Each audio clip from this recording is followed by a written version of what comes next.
Dream Tower.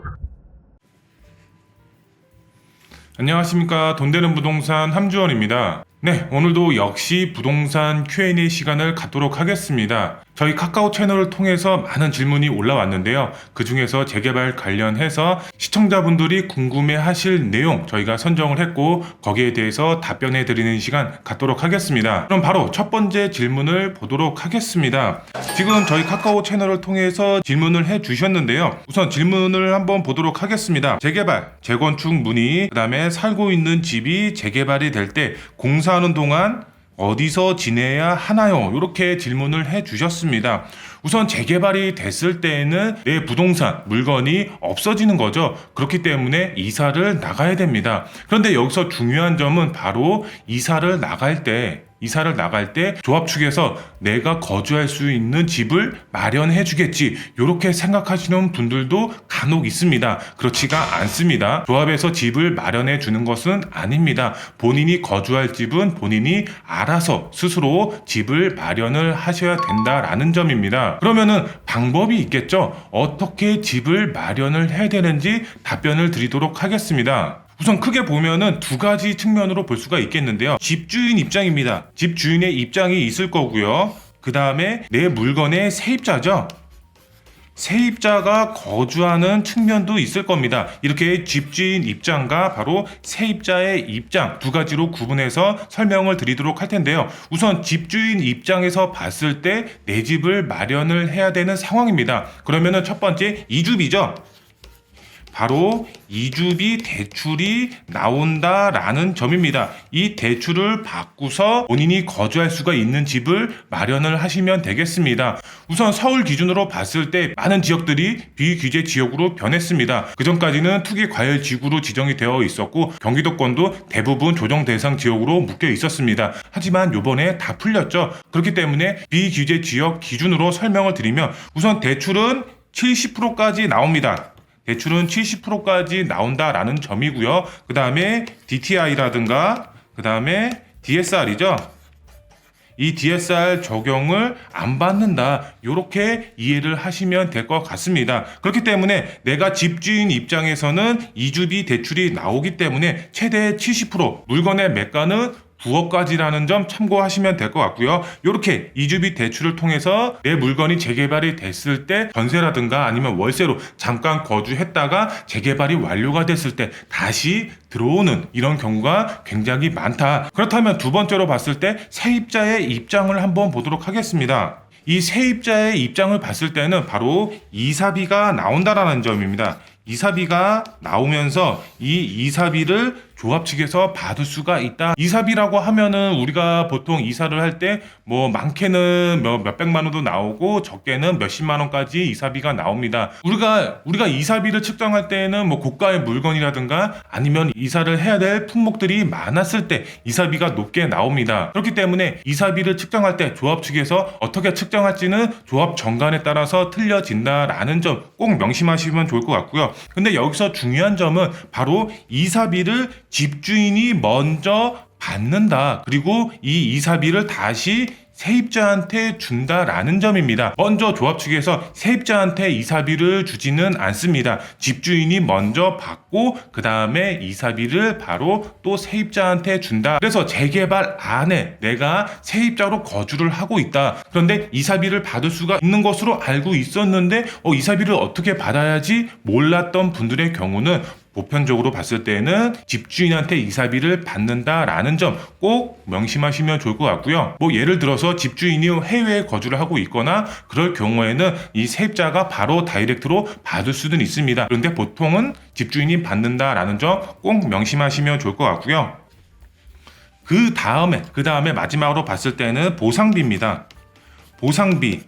말 그대로 보상을 받을 수가 있는 금액이다라고 보시면 될 것 같고요. 이것도 집주인의 입장이 될 수도 있고 바로 세입자의 입장이 될 수도 있습니다. 예를 들어서 재개발 지역 안에 상가, 편의점이 될 수도 있고 음식점이 될 수도 있고 뭐 여러 가지 상가 건물이 있겠죠. 그 안에서 재개발이 됐을 때에는 나가야 되죠. 어쩔 수 없이 다른 데로 이동을 할 수밖에 없습니다. 그렇기 때문에 집주인이라든가 세입자 입장에서는 영업적인 손실을 입을 수밖에 없겠죠. 그렇기 때문에 영업 손실 보상금을 받을 수가 있다라는 점입니다. 이것도 각 정관에 따라서 조금씩은 틀려지기 때문에 정관을 꼭 필수적으로 확인을 하셔야 되고 조합 측에 문의를 하셔야 된다라는 점 꼭 명심하시면 좋을 것 같고요. 이렇게 이 질문자님 답변을 해드렸습니다. 많은 분들 몰랐던 부분들도 있었을 거고요. 알고 계셨던 분들도 있었을 겁니다. 당연한 얘기지만 조합 측에서 알아서 챙겨주는 부분은 없습니다. 내가 챙겨야 될 부분은 스스로 알아서 챙겨받아야 된다라는 점 꼭 명심하시면 되겠습니다. 네, 그러면 두 번째 질문을 보도록 하겠습니다. 재개발 입주권 문의 이런 질문을 해주셨는데요. 질문을 보면은 1가구 2주택이었다가 재개발이 되면서 아파트 분양을 받았다 이렇게 나와 있고요. 사업시행 인가는 2018년도에 사업시행 인가가 났고요. 그 다음에 보면은 조합원 매도할 때 관리 처분이 나야 세금 공제를 받는 거던데요 이렇게 나와 있습니다. 그리고 현재 정책이 바뀌어서 이 지역 자체가 비규제 지역으로 변했고요. 관리 처분 단계는 아직 안 났다 이렇게 나와 있습니다. 그리고 지금 현재 매도를 해도 되는지 그 다음에 세금 공제가 되는지 궁금합니다. 이렇게 나와 있습니다. 질문을 요약을 해보면은 지금 1가구 2주택 질문자님은 바로 다주택이죠. 다주택자라는 것을 보실 수가 있겠고 그 다음에 재개발이 되면서 아파트 분양을 하나 받았다. 그렇기 때문에 다주택자가 되는 거죠. 그 다음에 조합원 매도할 때 관리 처분이 나야지 세금 공제를 받을 수가 있다. 이렇게 나와 있는데요. 조합원 매도할 때 관리 처분이 나야지 세금 공제를 받는 것은 아닙니다. 그렇게 설명을 드릴 수가 있겠고요. 현재 정책이 바뀌어서 비규제 지역 지금 원래는 규제 지역이죠. 규제 지역에서 바로 지금 정책이 바뀌어서 비규제 지역으로 변했다. 이렇게 이제 말씀을 해 주셨습니다. 그리고 관리 처분 단계는 아직 안 났다. 이렇게 나와 있습니다. 그러면은 지금 매도 말 그대로 주택이 허물기 이전이죠. 관리 처분이 나면은 입주권으로 바뀌면서 내 주택이 허물어집니다. 그렇기 때문에 입주권으로 바뀌는 시기입니다. 이 관리 처분 단계는요. 그런데 지금 관리 처분이 아직 안 났기 때문에 현재 물건을 갖고 계신 상태입니다. 그런데 지금 건물을 매도를 하는 것이 유리한지 입주권으로 바뀌었을 때 매도를 하는 것이 유리한지 이렇게 이제 요약을 해볼 수가 있겠습니다. 우선 질문자님한테 이것을 설명해 드리고 싶은데요. 입주권은 실물 자산이 아니라 권리입니다. 내 물건이 허물어지는 거죠. 재개발이 되면서 허물어지면서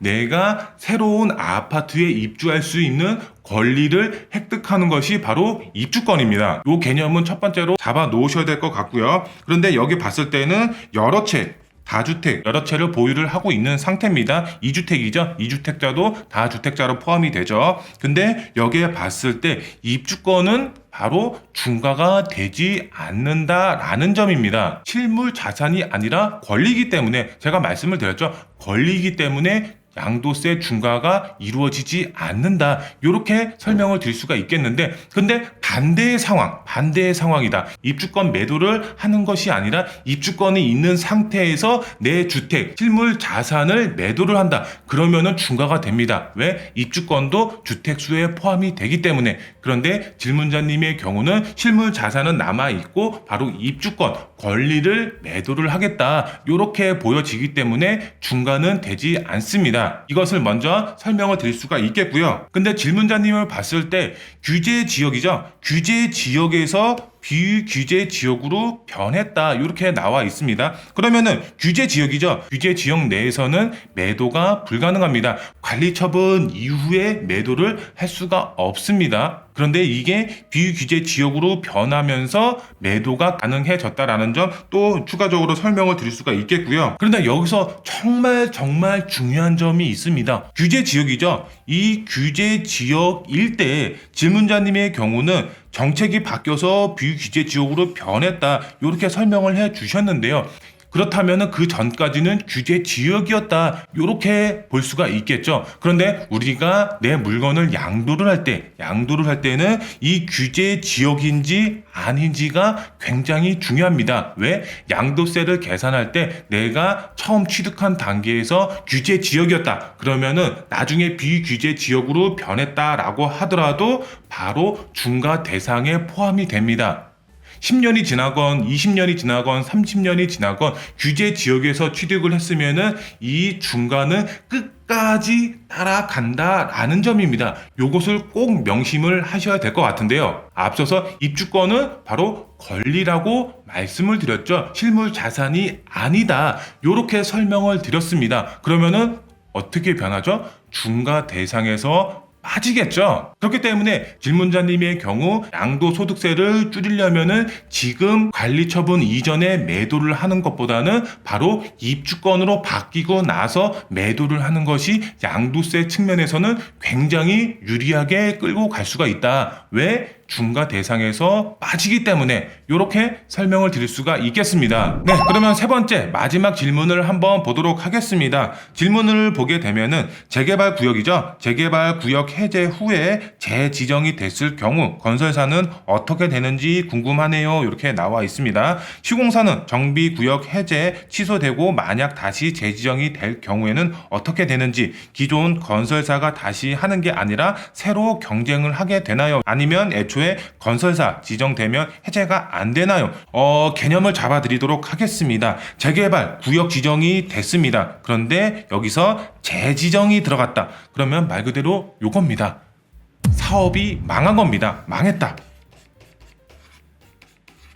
사업이 망했다. 요렇게 이제 말씀을 드릴 수가 있겠습니다. 구역 지정 말 그대로 재개발도 재개발 사업입니다. 공공에서 추진하던 아니면은 민간에서 추진을 하던 재개발도 사업입니다. 사업으로 추진이 되기 때문에 사업이 안 되고 무산이 됐다. 그러면은 이 사업은 망한 겁니다. 이렇게 먼저 개념을 잡아드리도록 하겠습니다. 그런데 구역 지정이 됐다가 어떻게 됐죠? 바로 재지정이 됐다. 그러면 사업이 망했고 다시 구역 지정이 들어갔다. 이렇게 이해를 할 수가 있겠고요. 그런데 시공사는 정비구역 해제가 되고 다시 재지정이 될 때 어떻게 된다. 어떻게 되는지 질문을 해주셨죠. 지금 구역 지정이 되고 나서 조합 설립인가죠. 조합 설립 인가 단계에 바로 시공사 선정이 들어갑니다. 시공사 선정이 됐는지 안 됐는지는 알 수가 없습니다. 그런데 시공사 선정이 됐다라고 가정을 하겠습니다. 질문자님이 이렇게 질문을 해주셨기 때문에. 그런데 사업이 망했습니다. 시공사 선정이 됐는데 사업이 망했어. 그러면은 이 시공사는 권한이 없습니다. 재지정이 됐을 때에는 시공사를 다시 선정을 해야 된다. 이렇게 설명을 드릴 수가 있겠습니다. 예를 들어서 저 함주원이 사업을 진행을 하고 있습니다. 재개발 사업이 아니라 일반 사업을 하고 있었습니다. 일반 사업을 하다가 여러 A라는 업체가 있고 B라는 업체가 있고 C라는 업체가 있었을 때 이 A, B, C 업체와 비즈니스 관계를 유지를 하고 있었는데 저 함주원이 망했습니다. 그러면은 어떻게 되죠? 바로 비즈니스 관계가 바로 끊긴다. 이렇게 설명을 해드리면 이해가 쉽겠죠. 이 재개발도 똑같습니다. 사업이 추진이 됐다가 망했어. 그러면 비즈니스 관계가 끊깁니다. 저 함주원이 아니라 저희 회사 대표님이라든가 아니면은 A라는 사람, B라는 사람이 다시 사업 주체자가 돼서 다시 추진을 한 거기 때문에 시공사는 새롭게 입찰을 해서 추진이 된다라는 점을 설명을 해드릴 수가 있겠습니다. 네, 그리고 아래에 또 질문이 나와 있죠. 건설사가 다시 하는 게 아니라 새로 경쟁을 하게 되나요? 맞습니다. 새로 A사, B사, C사 바로 시공사들도 입찰을 하면서 다시 경쟁을 하게 되겠고요. 그리고 애초에 건설사 지정이 되면 해제가 안 되나요? 이렇게 나와 있습니다. 만약에 예를 들어서 시공사 선정이 됐으면은 이 시공사가 대형 시공사다. 그러면 망하게 둘까요? 그렇지는 않겠죠. 어떻게든 사업을 끌고 가려고 할 겁니다. 조합 측에서 파산을 한다. 그러면 시공사가 그거를 다시 사들여서 진행을 할 수도 있는 부분이 있고요. 어떻게 해서든 사업을 유지를 하려고 하겠죠. 그런데 그게 아니다. 정말 이거는 사업성이 안 나온다. 그러면은 사업을 접을 수도 있다라는 점입니다.